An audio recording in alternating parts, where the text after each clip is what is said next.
welcome to Chess on Psychology. Today is the first day I'm teaching it, and I'll be going over why I think psychology and chess are so related and how to pretty much keep your nerves cool during playing an official game. And then I'll show you two of my games and analyze those by saying what was I thinking, how did I come to this decision, and things like that. Hopefully it will be helpful. So I think that this class is important mainly because sometimes when you're learning chess and you're reading comments and you're watching videos or you're just playing online, they're like very if you hear something, it kind of clicks, and then that helps your chess level improve tremendously, and that's something that happened to me. And just by thinking more logically about the moves and by asking yourself questions during the game, those are the things that will help you improve your chess level. So let's get started.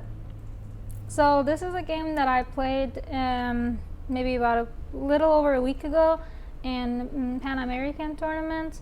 I play for St. Louis University chess team, and for the first time we had an all-girls team, which was very interesting, but we actually didn't play any girl. Anyways, so my opponent, I got a chance to look at what my opponent played right before the game for a very brief amount of time, because they only gave out the board pairings about an hour before the game, and I saw that he's a d4 player, and I decided to go and play Nimzo against him. And I didn't have much information what he would do at this situation, because there are many moves: queen c2, e3, knight f3, g3, bishop g5, a3, f3. It doesn't stop.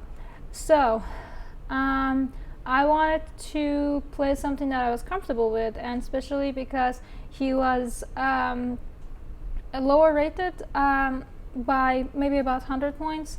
I thought that it's important for me to get into a position that I'm comfortable with and I know what I'm doing. And so he played queen c2. Queen c2 is the main idea is, well, white wants to have control over the center. Just thinking about it super logically, if it were white to move again, most likely white would try to play e4. And if white did get to play e4, the next move would be to try and play e5, bishop d3, and the amount of pressure that these queen and bishop would have on the king side, it simply would be like suicide to make short castle for black.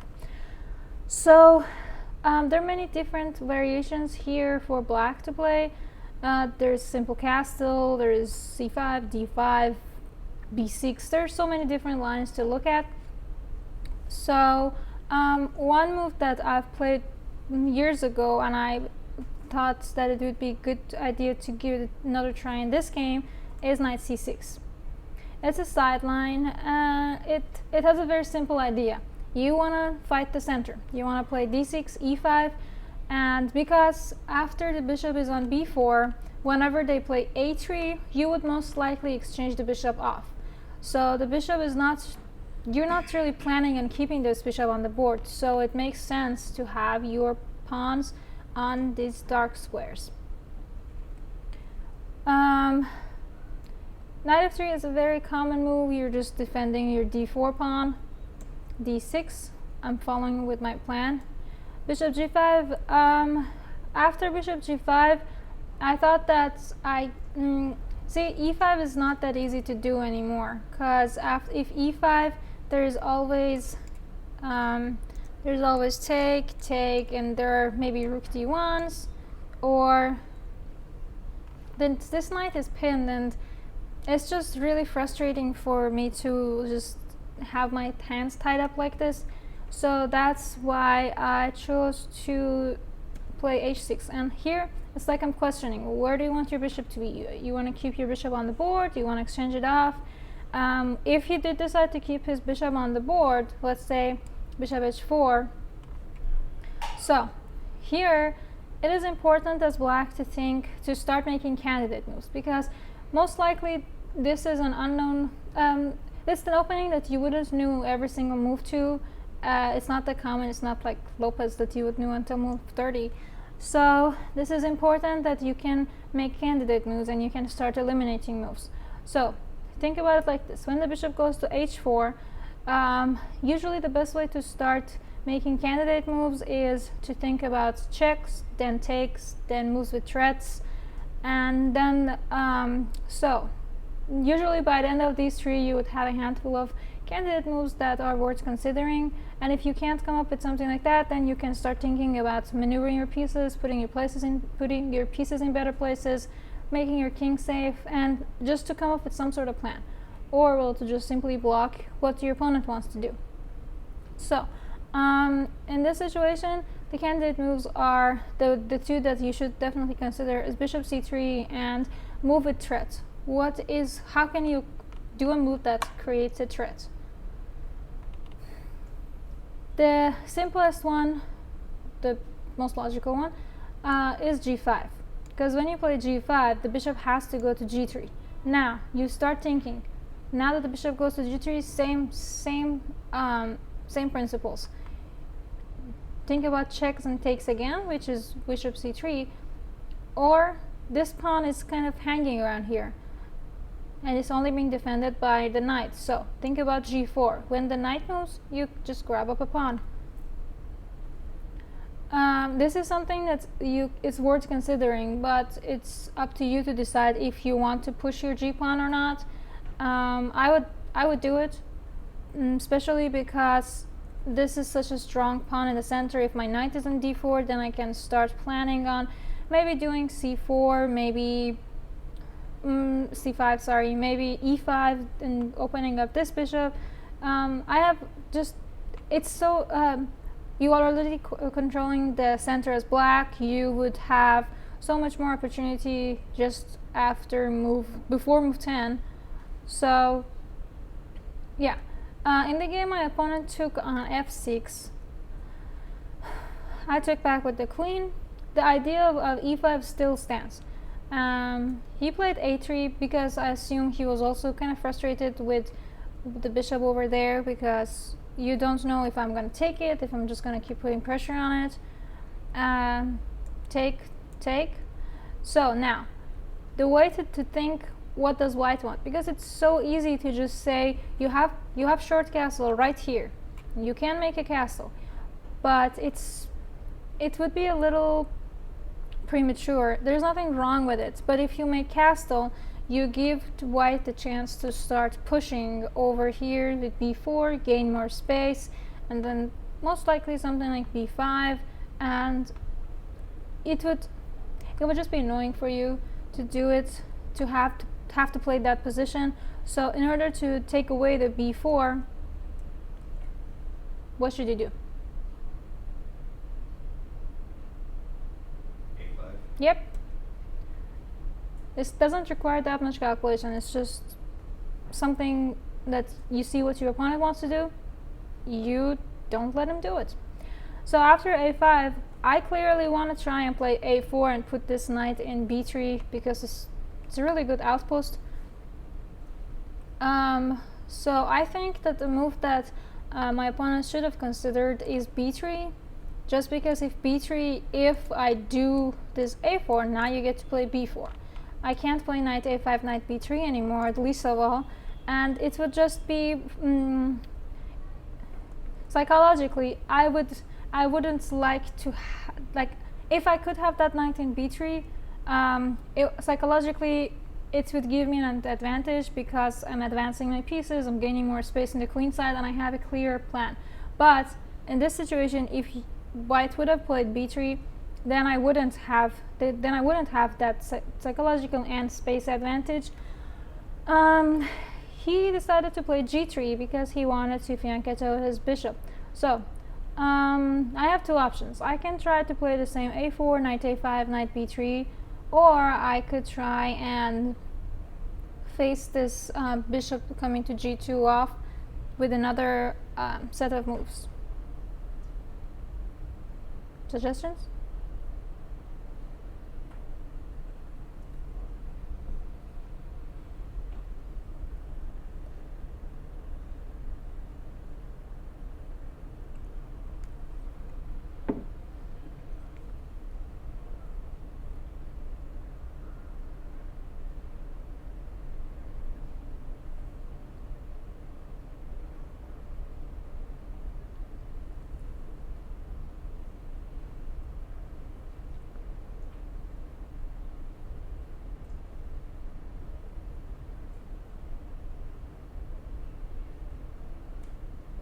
Well, you can think about it another way. You can think about where you want this bishop to be. Where would be the best place for this bishop?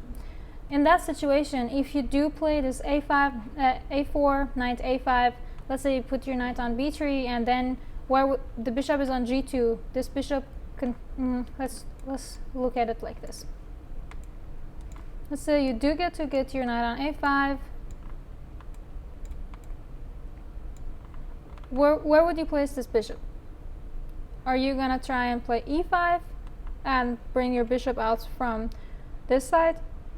Because even if you do manage to play e5, let's say you play castle, rook e8, and you play e5, you still, if you do bring this bishop out to, let's say, g4 or f5, this b7 pawn is always a little wiggly, because this bishop on g2 is constantly looking towards your queen side. So the best way, the most logical way that you could just block this idea that white bishop on g2 is looking towards your queen side is you can play b6, bishop g2, bishop b7. Now you also have some ideas with maybe taking immediately. So you're kind of forcing your opponent to make castle, because if b3 right now, you could consider taking, because this knight is pinned. So now white has to make short castle. That was kind of an only move because of the pin. I mean, theoretically you could, yes, play rook d1 or e3, but it would still be pinned and you have to make castle. So now another move to think about, just because your opponent made castle, you shouldn't immediately castle. You can think about another move that's also good and follows with your plan. You're not in a rush to put your king in a safe place. Nobody's attacking it just yet. So that's why maybe take a few seconds and see what you're comfortable with, if you do want to make castle, or if you want to go and follow with the plan of putting your knight in this outpost. I wanted this knight in b3 really bad, so I just played a4, rook c1, now knight a5. Now it's a matter of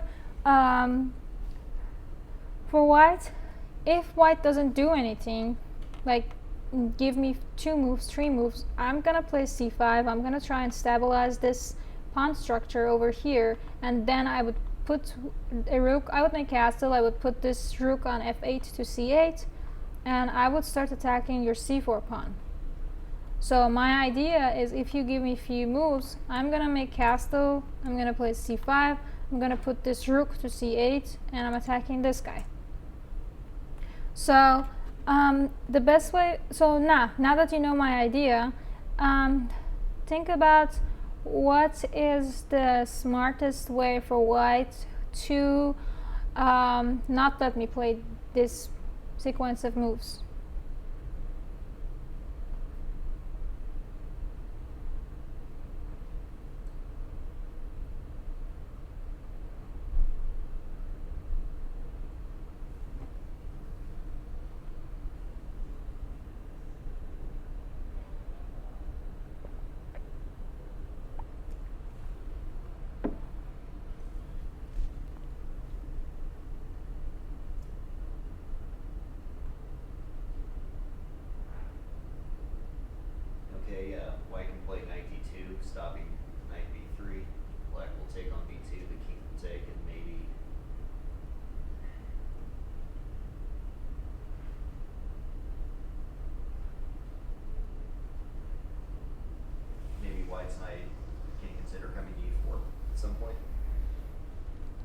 I like that idea. It's very solid. I think white has something better than just knight d2, because if knight d2, then white is kind of already giving up any chance of any sort of attack on any side. So my idea is to play c5.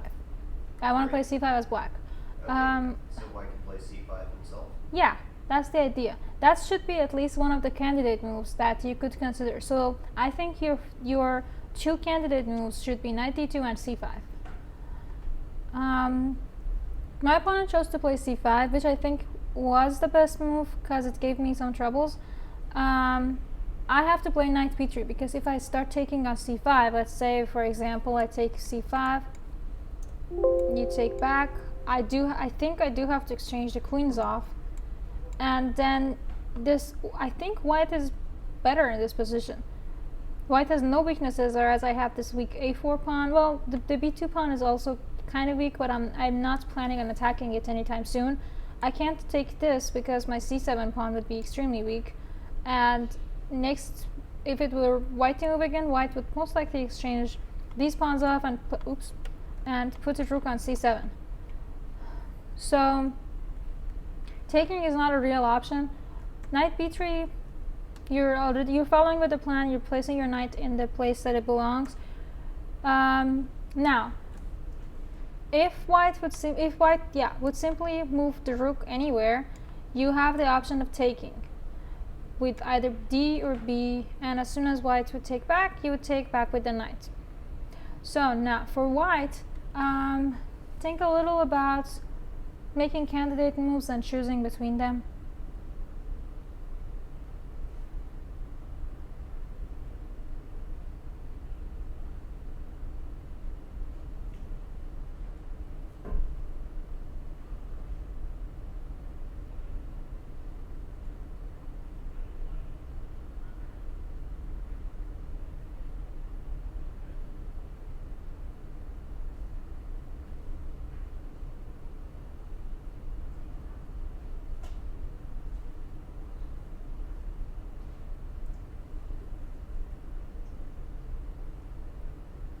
So we said to think about moves with checks, takes, which don't really exist here. Well, the takes are these, which are not really worth considering more than a few seconds. And then we should think about moves with threats. The one move with a clear threat is c6. That should be one of the candidates, and the other candidates should be moving up the rook, because that's the one that's under attack. And between rook c2 and c6, c6 definitely wins. Well, wins the contest between c6 and rook c2. So, because if rook c2, you just take and take with the knights, or with the d pawn. It shouldn't really matter. And you would enter an endgame with a pawn up, and should be enough for clear advantage. So, in this situation, my opponent played c6, which was the best move.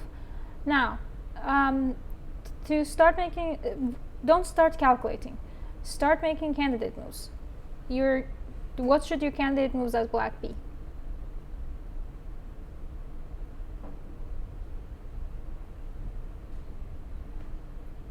Bishop a6 or bishop c8. And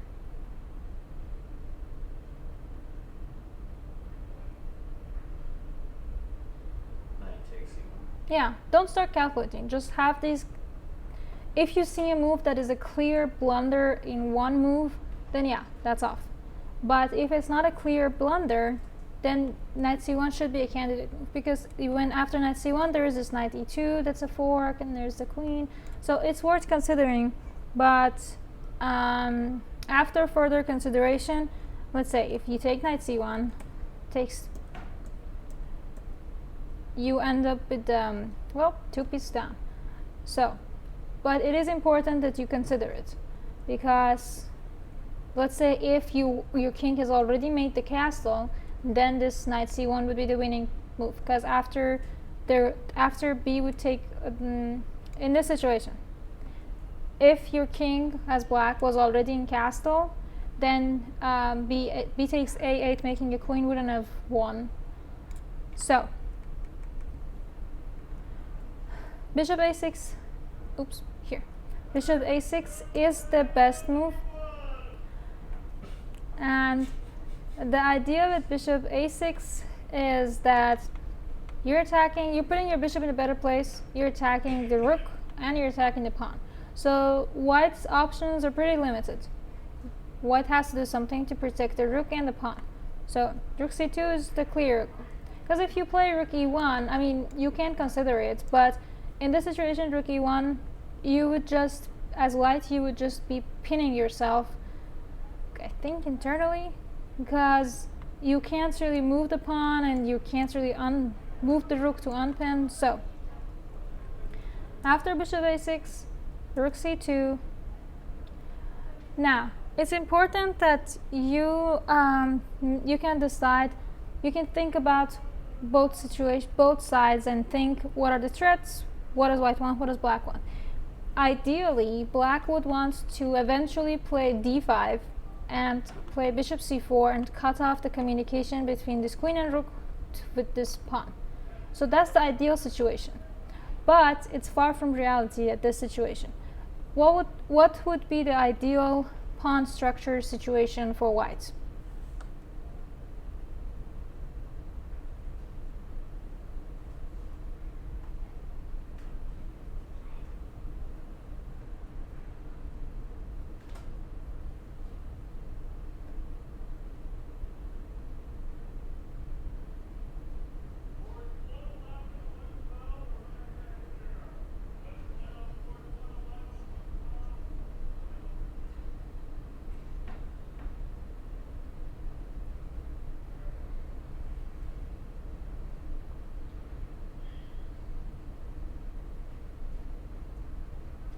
As black, I want to play d5. I want to cut off your communication.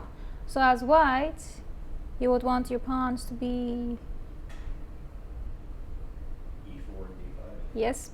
So that's the ideal situation. So white's next move should be clear, regardless of, well, not regardless, but logically, white would want to play rook e1 or rook d1 and start pushing e4, d5. So that's white's next few moves. Castle, I mean, I have to make castle at some point. So castle, white played rook e1 with the idea to play e4, d5. So now it's important, because if you rush it, if you play d5 immediately, there is this gnarly knight e5 that's gonna come in, like fork you here, and I mean, technically, yes, you could play rook d8, and if there is a knight d7, there could be queen takes, and it would give more opportunity to white than you should. So eventually, if you do get to play this d5, you would want this rook to be on d6, attacking this pawn. Knowing that, one of your candidate moves, because here you don't really have takes or threats, so another way to make candidate moves is, where do you want your pieces to be? It's like solving a puzzle. If you want this pawn to be on d5, you want this rook to be on d6, you shouldn't just play d5 and let your opponent have the chance of playing knight e4. You can easily play rook d8 first, and now white can't play knight e5, so now you would want to play d5 and rook d6 and attacking c6 and following with the plan. So e4, white wants to play d5. You gotta play d5. It shouldn't even be a question. So you have to play d5 as black. Now, well, for white, the moves to consider is taking, pushing, and knight e5. I'm still considering maybe knight e5 to have been more. Knight e5 is one of those moves that you have to start calculating, because if knight e5, then you have to, if you take, then the d4 pawn is under attack, and you could technically take back with the rook, but the dynamic of position would start to change, because now black is the one who's opening up rather than white. But I'm still, if I were white, I think I would have given knight e5 some serious thoughts. E5 shouldn't really be in the mix of candidate moves that deep, because first of all, you can always take with the rook, and then the d4 pawn is kind of just wiggly here. So the two realistic candidates for white, e5 and knight e5. My opponent chose to play e5. Now the question that white should ask for white is, so my next move after I save my queen somewhere would be, I want to play bishop c4, and then I want to play b5, and then I want to stabilize that structure, and I want to start attacking your c6 pawn. So the question for white is how to not let my bishop get to c4. And knowing that, let's say if you play queen e7, how can white prevent this bishop c4?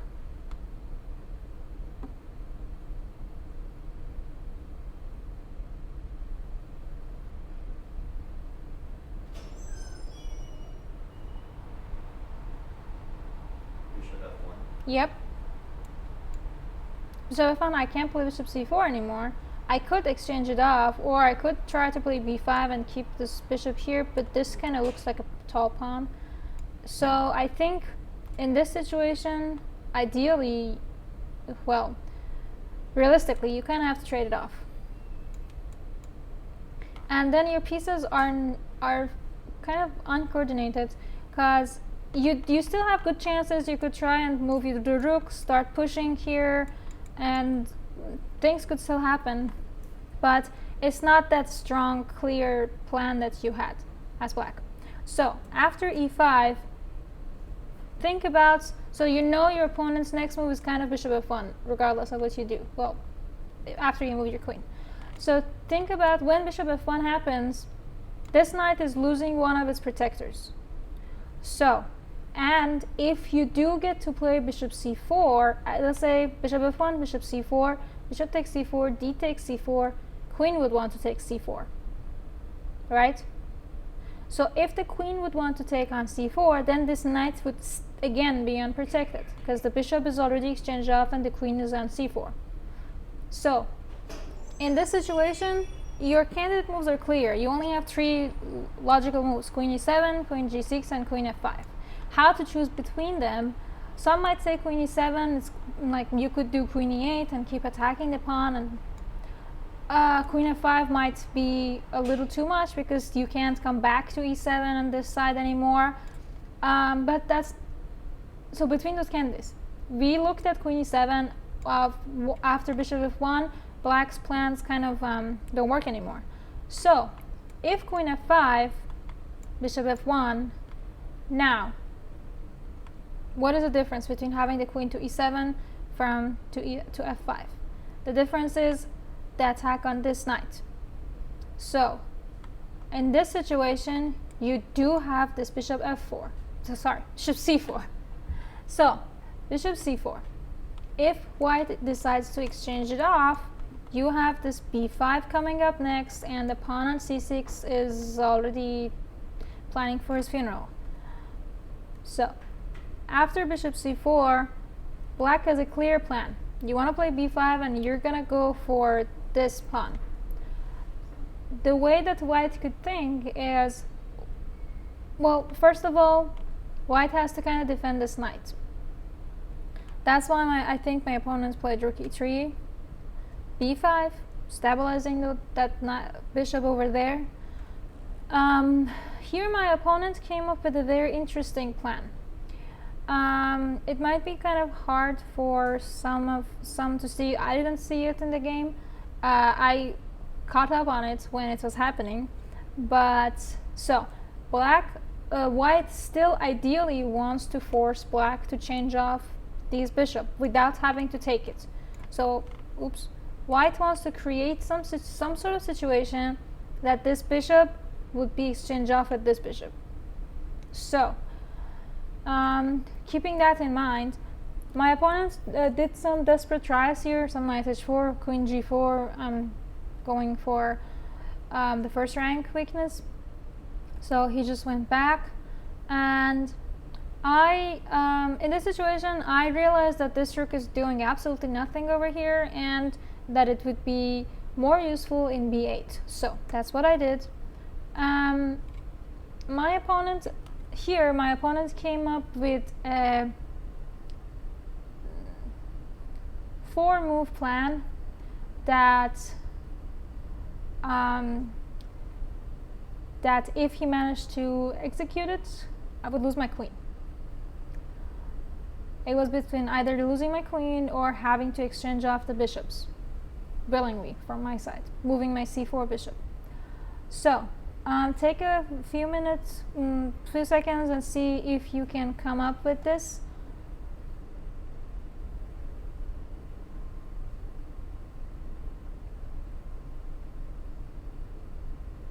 Hold on, let me give a hint. First move, king g2. And I followed up with my plan to attack the c6 pawn. Alright, now, this is the situation. Now, come up with a 3-move plan that you are trying to completely clear my queen off the board.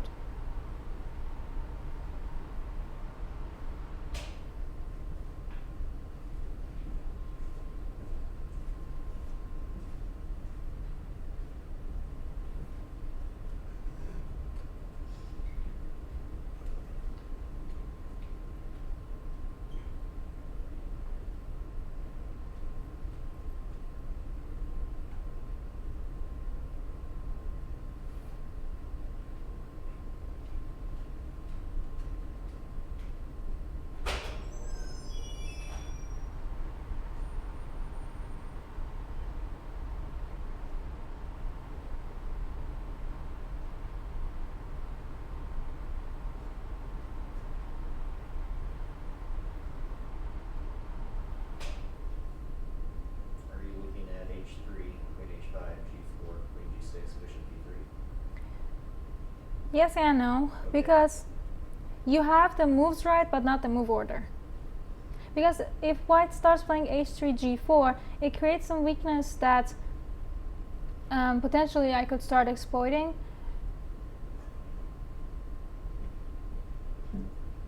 Oh, I see. So you want to start with bishop d3 first? Yes, exactly. It was very smart of him. I didn't catch it in the game. As after he played bishop d3, I was like, oh, yeah. Bishop d3 was brilliant. You are taking away these 2 squares that my queen has, and your idea is to play h3, queen h5, only move, g4, bye-bye queen.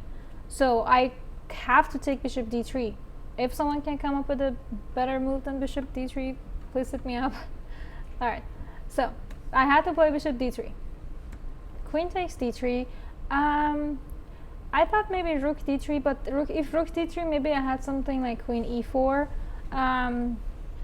Or if rook d3, maybe I would play this rook to b6. Anyways, queen took on d3. Knight a5. I'm directly attacking this pawn. And I'm also planning to play knight c4 to again cut off the communication to this pawn. Rook came to c5. Knight goes to c4.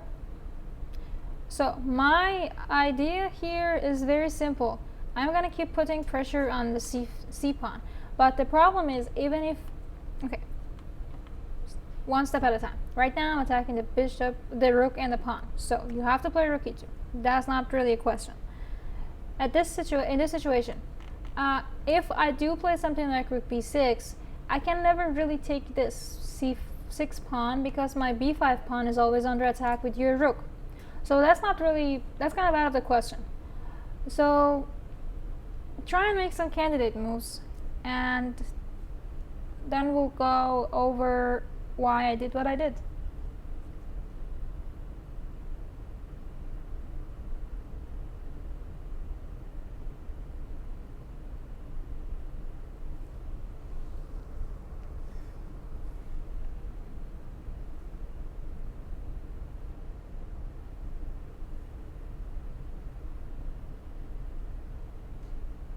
What are your candidate moves? B4. Yeah, what else?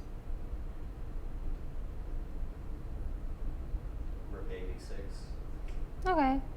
So you're just focused on trying and bringing the opening up here. All right. I'm not entirely sure how much worth considering it is, but I thought maybe something like Queen G6 should be worth considering, maybe just to try and exchange off the queens, because this queen is kind of strong over here, and my queen is not really doing much. That's not what I did in the game. I just had the idea in mind that if I do get a chance to exchange the queens off, I should consider it more seriously, because my queen is kind of cut off from the rhythm of the game that's happening in the queen side. So I did play b4 indeed. It's time for the breakthrough, and so if white would have taken, I would just take it back, and I'm still attacking the pawn over here. I'm assuming something like queen c3 would be played, and I think I would play rook b6, or maybe even rook b3, trying to again push the queen farther back. Oops. And then again this guy over here. So the question would be, how can white defend this? And I don't really see any clear ways. So maybe that's why my opponent didn't take it. What my opponent did, alright, let's take a second and look at from white's side. Ooh. So what is the best course of defense for white? I would say action, but it's kind of defense at this point.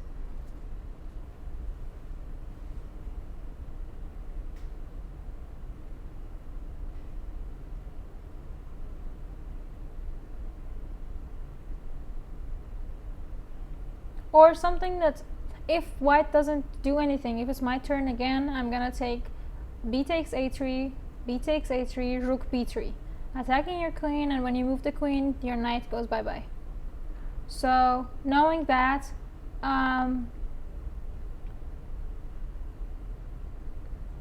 you can either try to relocate my queen, or you can try to relocate your knight as white.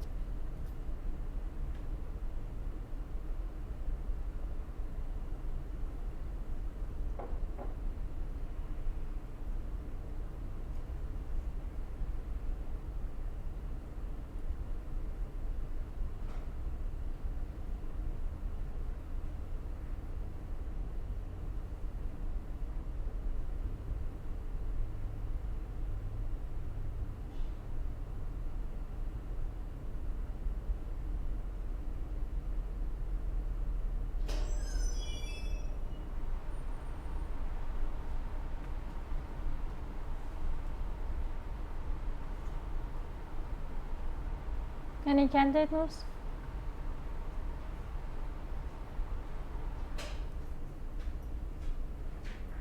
Well, we have one online. Sure. Someone has suggested h3.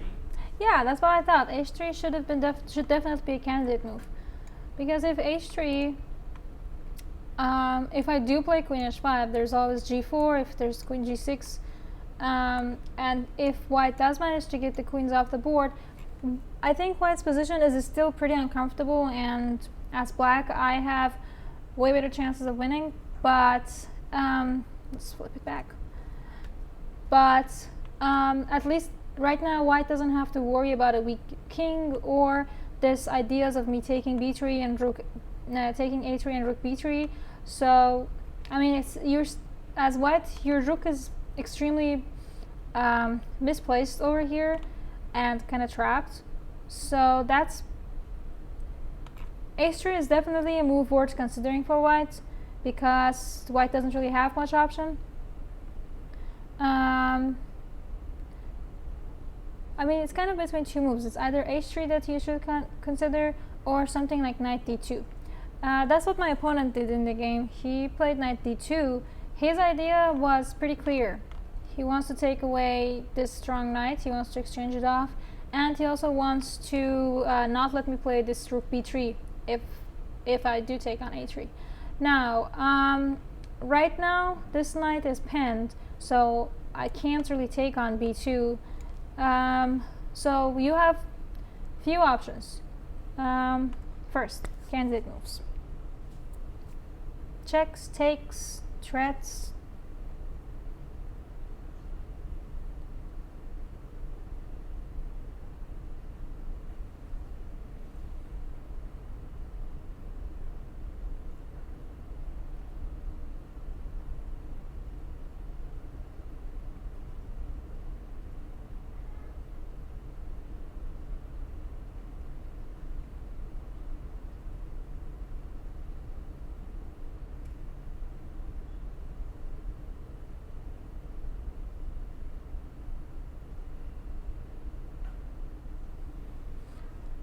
Well, I kind of think the making candidates in this situation is not that hard because you don't really have that. You can't really move this knight. You could.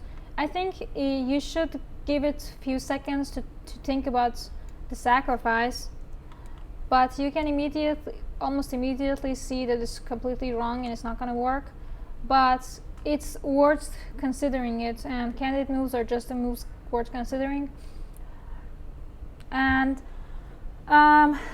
another, you have to be quick, because if as black you just try to improve, let's say you play rook b6 or something like that, the knights get exchanged off, you lose a pawn, and the position can turn pretty quickly. So that's why I took on a3. That should have been one of your candidate moves, and the best way to think about it is, what can white do? This is a baby queen over here. The white can try and take it off, or white could try and take c4. There are no viable checks in this situation, so don't even bother with them. But the takes are, this one is a viable one. Taking the pawn back is a viable one. I don't really see anything else that should be worth considering, that because I'm kind of making a queen over here. So let's think about, what if knight c4? If knight c4, would you play a2? Would you play rook b3? Would you take back? These are some of the candidate moves, but you can try and sort them out with the takes first, then the threats, and take a little bit and think, what would you do after knight c4?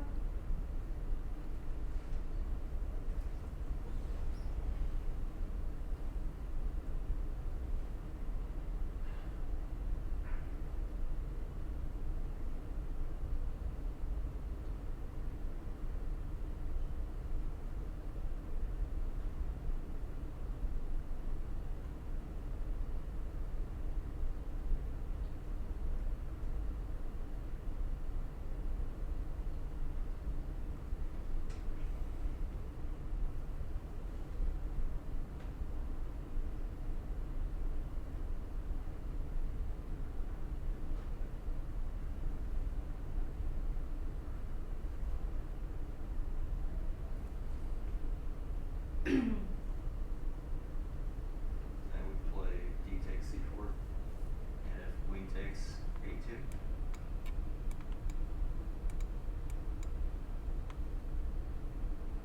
I like it. I think kind of the only move is rook e1.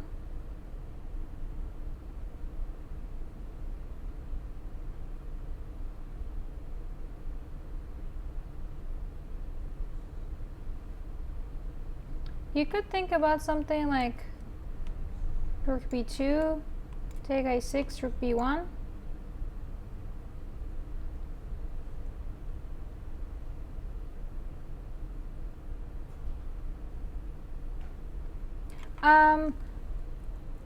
I like it, but I think it might make it unnecessarily complicated.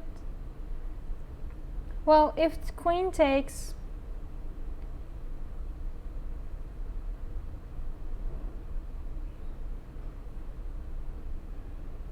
there is also this rook b2, I think. Because if rook takes b2, c takes b2, you can't, this is, well, done. And if the rook doesn't take back, let's say if you don't take the rook, my next move is going to be either a3, depending on what you do, or I have a check here that I'm making a queen. Right. And if you don't take back, if you say, let's say, do something like this, I always have the queen exchange, offering to exchange the queens off, and then I have a2, and this should be winning. So also if they take back with the rook, there's always this 2 baby queens. And so he did not play knight c4 in the game, but for white, those are the moves that you should consider, that you should think about. Knight takes c4, you should think about b takes a3, and those seem to be your only 2 viable candidate moves. So b takes a3. Now as black, what do? You don't have the rook b3 anymore, and your knight is under attack of being exchanged and also pinned.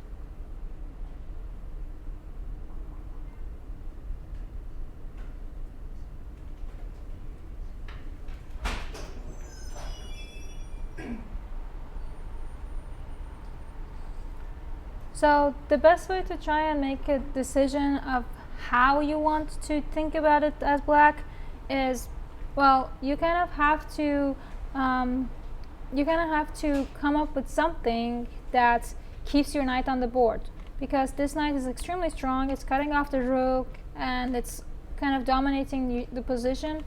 So the best way to keep your knight on the board, think about it like this: your knight is pinned, and the best way to keep your knight is to pin his knight back.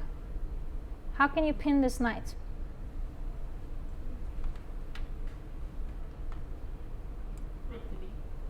Yep. Both knights are pinned, but this pin is stronger for black because white can't really get rid of it that easily. The best way that white tried to get rid of it was with f3, cutting off the connection between the attack of the queen to the rook. Now, don't think about crazy moves, no need for making sacrifices just yet.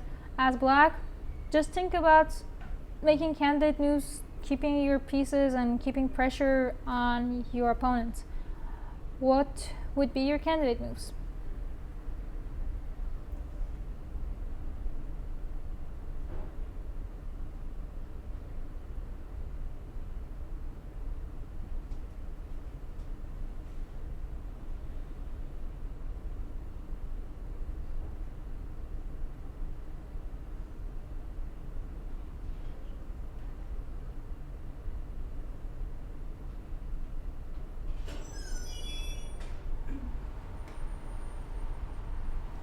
Thinking about takes and checks, just briefly considering them, there's not much reality to it, because knight takes d2, rook takes d2, taking stuff with the queen. It's not that realistic. Most of it is blunder anyways. So the other move is making a threat and attacking the defenders. So this queen is the big defender. The d3 queen is defending the rook, which is pinned, and the knight, which, well, the knight is pinned. So you should immediately think about queen g6. Taking off this queen, exchanging off these queens, would mean that this knight would fall immediately. So here black is winning, and my opponent tried to come up with some creative ideas just to kind of trick me. So I'm gonna flip it again. As white, what would that tricky move be? What is your best chance of tricking your opponents?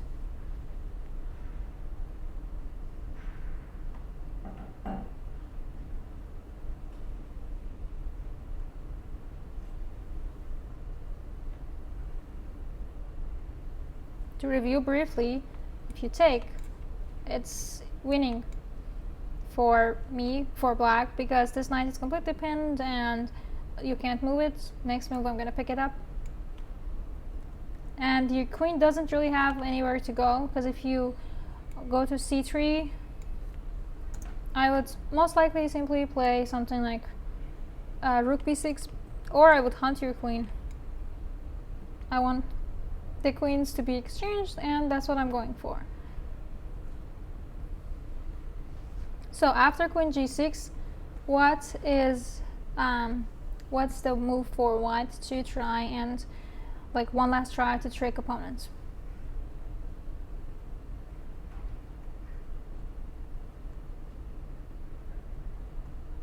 Knight e4. Yeah, that is kind of the last try. So after knight e4, as black, again, you start thinking about takes, checks, takes. Here, they're all the same. And so the moves that you should be considering is definitely rook takes e2, definitely taking on e4.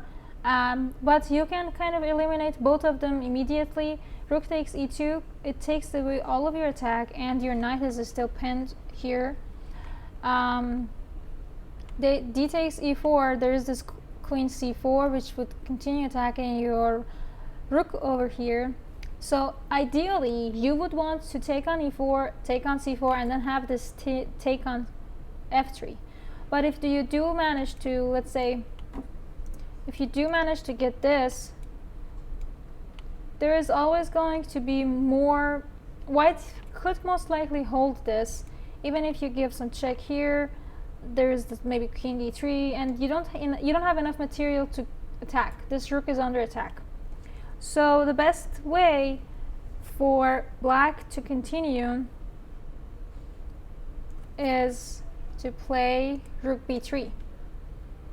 You are attacking this idea, you're following up with the idea of taking e4 and taking f3 for your next move. You're attacking the queen has to go somewhere. So the queen, my opponent just played queen d1 because, I mean, what else can he do at this situation? And I took on e4, and I believe he resigned. Yeah, because even if he does take on c4, there's this, I take on f3, and I should be able to win a rook up, right?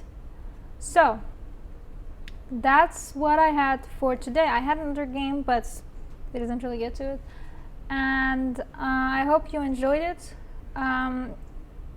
For me, again, it was a big stepping stone when I started asking myself these questions middle of my game. So hopefully after a few lessons here, you would be comfortable enough to automatically ask yourself questions during the game. What does my opponent want? My opponent did this. Why? How can I not let him do it? And stuff like this. So till next week.